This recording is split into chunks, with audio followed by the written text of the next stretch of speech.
बाद scene shift होता है, हमें रेड और बाकी सब दिखाए जाते हैं और अब रेड ने फाइनली स्पेसशिप ठीक कर ली होती है, लेकिन वो अभी भी बेन से बात नहीं कर रहा होता। बेन उससे बात करने की कोशिश करता है लेकिन वो बेन को इग्नोर करता है और फिर वो अपने शिप को उड़ाकर वहां से ले जाता है। और इसके बाद सीन शिफ्ट होता है और हमें घोस्ट फ्रीक दिखाया जाता है जो अल्फा रूल की मदद से लॉर्ड ट्रांसल को जिंदा करने वाला था, लेकिन इस बात से डॉक्टर विक्टर खुश नहीं थे। तो फिर घोस्ट फ्रीक उससे पूछता है कि आखिर आपको इससे कोई प्रॉब्लम है। तो फिर डॉक्टर विक्टर उसको बताता है कि लॉर्ड ट्रांसल और ब्लैडर्स यानी कि लॉर्ड ट्रांसल की स्पीशीज के लोगों ने उनको गुलाम बनाया था और उनको वो सामान उठाने वाले जानवरों की तरह इस्तेमाल करते थे और जब उनको भूख लगती थी तो वो उनको खा लिया करते थे। तो फिर ये सुनकर जिस्केर उसको कहता है फिक्र मत करो, वो मेरी मर्जी के आगे झुकेगा। इसके बाद वो कफूलो से मशीन ऑन करने के लिए कहता है और फिर जैसे कफूलो मशीन ऑन करता है तो उस मशीन में से बहुत ज्यादा रोशनी निकलती है और लॉर्ड ट्रांसल वापस से जिंदा हो जाता है। इसके बाद हमें बेन और बाकी सब दिखाए जाते हैं जो बेन ट्रांसल से जा रहे होते हैं, लेकिन तभी बेन के ओमनिट्रिक्स में से एक आवाज आती है और उसका ओमनिट्रिक्स कहता है नए जीव का अंश मिला है। इसके बाद बेन उससे पूछता है कि कहां पर और फिर वो बेन को सारा कुछ बता देता है, लेकिन वो डीएनए को स्कैन नहीं कर पा रहा होता क्योंकि दूरी बहुत ज्यादा थी। और फिर ओमनिट्रिक्स बेन को कहता है कि ओमनिट्रिक्स अब 30 सेकंड में काम करना बंद कर देगा। तो फिर बेन रेड से कहता है कि शिप वापस मोड़ो नहीं तो ओमनिट्रिक्स काम करना बंद कर देगा, लेकिन रेड शिप को नहीं मोड़ता और वो बेन को कहता है कि अगर तुम्हें इतना ही शौक है तो तुम अकेले चले जाओ और वो शिप की छत को खोल देता है जिससे कि बेन अकेला ही बाहर चले जाता है और वो गिर ही रहा होता है कि तभी बेन ओमनिट्रिक्स से कोई उड़ने वाला एलियन मांगता है और उसको एस्ट्रोडैक्टाइल मिल जाता है और वो बच जाता है। इसके बाद हमें रुक दिखाया जाता है जो रेड से वापस मुड़ने के लिए कहता है, लेकिन रेड उसकी बात नहीं मानता। तो फिर रुक उसे कहता है कि अगर तुम वापस ना मुड़े तो फिर तुम्हें पैसे नहीं मिलेंगे और पैसों का सुनकर रेड फौरन से शिप को वापस मोड़ लेता है। इसके बाद हमें घोस्ट फ्रीक दिखाया जाता है जो लॉर्ड ट्रांसल का बड़े प्यार से इस दुनिया में स्वागत करता है, लेकिन तभी लॉर्ड ट्रांसल कहता है मुझे बहुत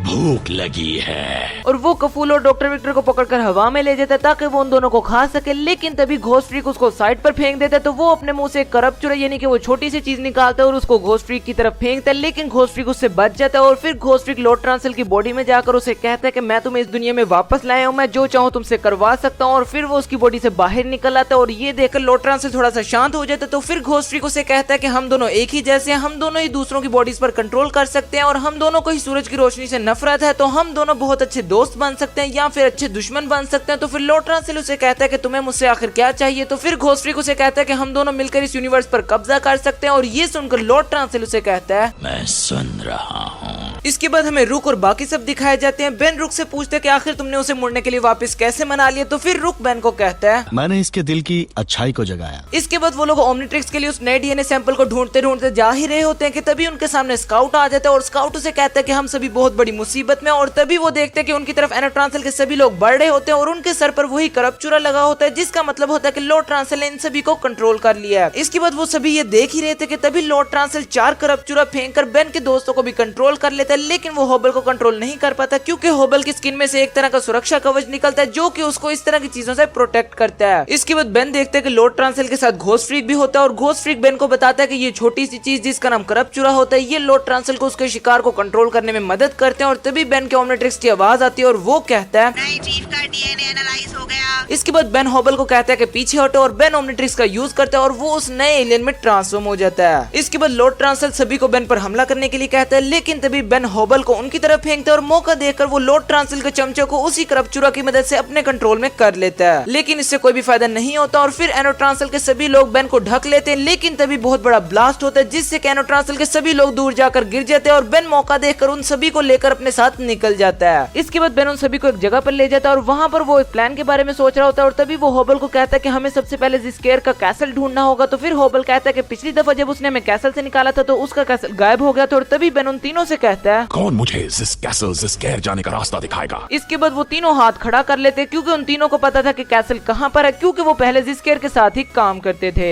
इसके बाद हमें घोस्ट फ्रीक और लॉर्ड ट्रांसल दिखाए जाते हैं और घोस्ट फ्रीक उसे कहते हैं कि अब मैं तुम्हारे डीएनए की मदद से तुम्हारी सभी स्पीशीज के लोगों को जिंदा करूंगा और फिर हम सभी मिलकर इस पूरी दुनिया पर कब्जा कर लेंगे। और तभी बेन छत की दीवार तोड़कर होबल के साथ रेड की शिप में वहाँ पर पहुंच जाता है। इसके बाद होबल बाहर निकलते साथ ही फायरिंग शुरू कर देता है, लेकिन तभी रुक अपने प्रोटोटूल से उसकी गन को तोड़ देता है। और इसके बाद बेन की टीम की और घोस्ट फ्रीक की टीम की आपस में फाइट होती है और इसी बीच में होबल उन ट्यूब्स को देखते हैं, जिनको देखते साथ होबल को सारा कुछ समझ आ जाता है कि अब घोस्ट फ्रीक लॉर्ड ट्रांसल की मदद से सभी ब्लैडर्स को वापस से जिंदा करना चाहता है। और ये देखकर लॉर्ड ट्रांसल सीधा होबल पर हमला करने लगता है, लेकिन बेन आकर उसको रोक लेता है। लेकिन तभी लॉर्ड ट्रांसल बेन को पकड़कर उसको हिप्नोटाइज करने की कोशिश करता है, लेकिन बेन हिप्नोटाइज नहीं होता। और इसके बाद बेन उसे कहता है मेरे दिमाग को काबू में करना आसान नहीं है। और बेन वापस से नॉर्मल हो जाता है, जिससे कि घोस्ट फ्रीक के चमचों के सिर पर लगे वो करपचूरस टूट जाते हैं और वो वापस से घोस्ट फ्रीक के साथ हो जाते हैं। इसके बाद लॉर्ड ट्रांसल उन सभी को बेन पर हमला करने के लिए कहता है, लेकिन तभी एकदम से घोस्ट फ्रीक लॉर्ड ट्रांसल को कहता है ये ज्यादा अच्छा अच्छा गुलाम साबित होगा लॉर्ड ट्रांसिल। और ये सुनकर लॉर्ड ट्रांसिल भी मान जाता है और घोस्ट फ्रीक डॉक्टर विक्टर को बेन को पकड़ने के लिए कहता है। और फिर जैसे ही लॉर्ड ट्रांसिल बेन पर वो करप्चुरा फायर करने लगता है तो एकदम से लॉर्ड ट्रांसिल की नजर उन ट्यूब्स पर पड़ती है जिनमें ब्लैडर्स होते हैं और उसको अपने गुजरा हुआ वक्त याद आता है और वो अपना माइंड बदल देता है। और फिर जैसे लॉर्ड ट्रांसिल बेन की तरफ वो करप्चुरा फायर करता है तो डॉक्टर विक्टर बेन को छोड़ देता है और वो उस करप्चुरा को तोड़ देता है और वो बेन को कहता है, मुझे तुमसे भी ज्यादा उस बेवकूफ व्लाडार्स से नफरत है। इसके बाद घोस्ट फ्रीक लॉर्ड ट्रांसिल को कहते हैं कि कुछ करो। और तभी होबल जो कि वहाँ से गायब होकर रैड की शिप में पहुंच चुका था वो वहाँ पर फायरिंग करना शुरू कर देता है और वो उन सभी ट्यूब्स को तोड़ देते हैं जिससे कि बचे कुछ ब्लैडेट्स भी खत्म हो जाते हैं। इसके बाद बेन छुपकर ओमनिट्रिक्स को यूज करने ही लगता है, लेकिन तभी लॉर्ड ट्रांसिल बेन को ऊपर ले जाकर लटका देता है और तभी बेन ओमनिट्रिक्स का यूज करता है और एटॉमिक्स में ट्रांसफॉर्म हो जाता है। इसके बाद बेन एक बहुत बड़ा गोला बनाता है जिसमें से बहुत तेज रोशनी निकलती है और रोशनी की वजह से घोस्ट फ्रीक मौके पर ही वेपराइज हो जाता है और लॉर्ड ट्रांसिल कमजोर हो जाता है जिसकी वजह से बेन के दोस्तों के सर पर से वो करप्चुरस उतर जाते हैं। इसके बाद डॉक्टर विक्टर लॉर्ड ट्रांसिल को पकड़ लेता है ताकि वो उसको खुद सजा दे सके क्योंकि लॉर्ड ट्रांसिल ने उसके साथ बहुत बुरा किया है। और फिर बेन भी वापस से नॉर्मल हो जाता है, लेकिन वो उस रोशनी के गोले को वहीं पर छोड़ देता है ताकि घोस्ट फ्रीक वापस से यहाँ पर ना आ सके।